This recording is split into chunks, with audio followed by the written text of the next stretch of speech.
I just want to talk a little bit about ego death and twin flames, right? And how exactly it is that being in separation causes you this sort of ego death.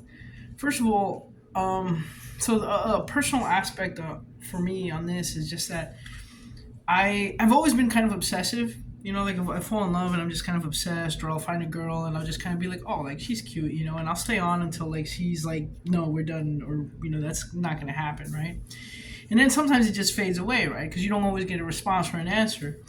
But when I met this person, first thing it instantly triggered other things that I had already kind of sort of resolved in my life, or that I thought that I had resolved. And it was just like this sort of deep longing and this deep desire and wanting, It's just like, for example, jealousy. Like I had dealt with jealousy like two girlfriends before because I had seen how she had acted with someone else. But I became extraordinarily jealous and possessive of this person, and not necessarily to their face because we didn't have that much time together, like we just like barely met. And that's sort of like a part of it too. We spend 3 months together for like, on 8-hour days and stuff like that. But it wasn't that we had this extraordinarily intimacy or this life or anything like that. And I think that is also an aspect of being a twin flame, is that these things are it doesn't make sense, It doesn't make sense how you feel, and how you feel sort of even like torn apart, like something is missing deep inside of you, And even now, like I've been having these I'm trying to consciously pull away because I'm so distracted that I can't do anything else, by this obsession, this feeling, this desire to be one with the physical manifestation of this other person who is the other half of my soul, or my soul frequency, right?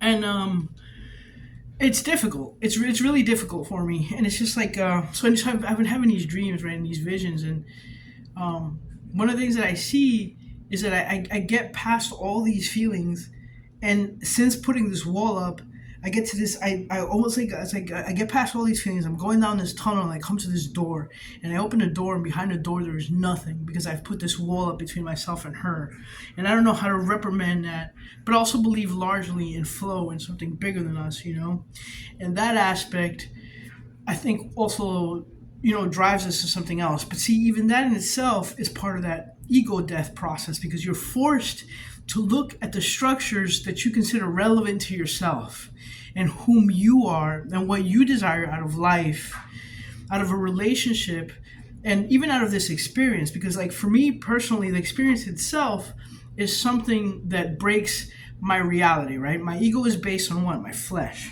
my humanness, my everything that I've acquired and learned, right? And this is entirely a spiritual experience, right?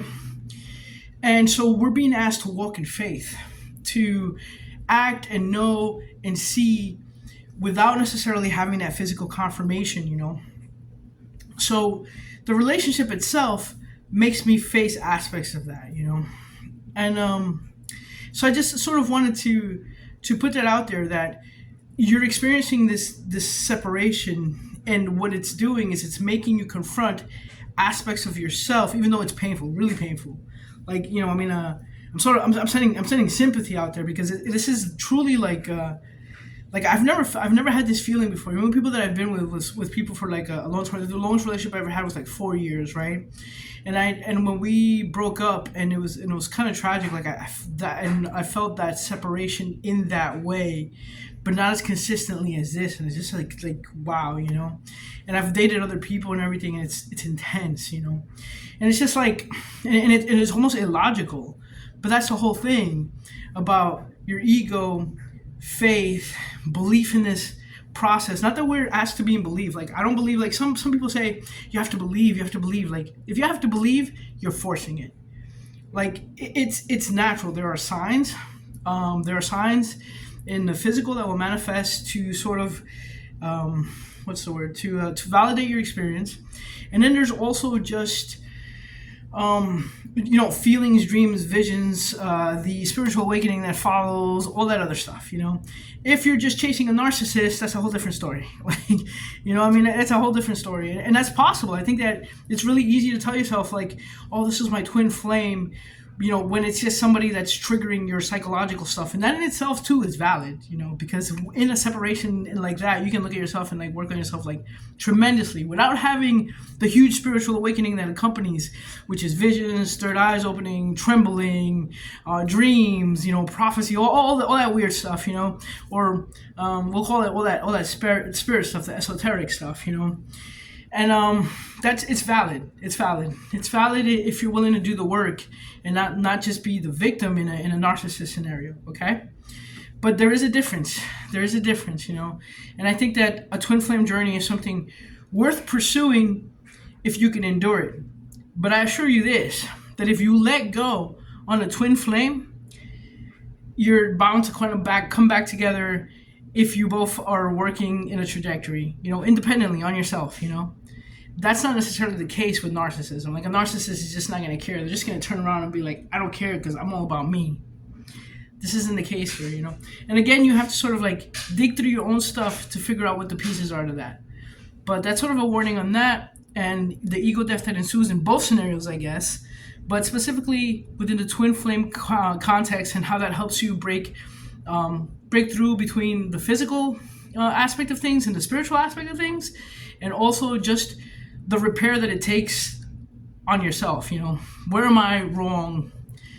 There's a purification process, a refinement of the soul, and that's also a part of that too.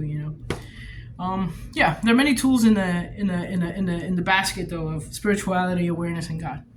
All right.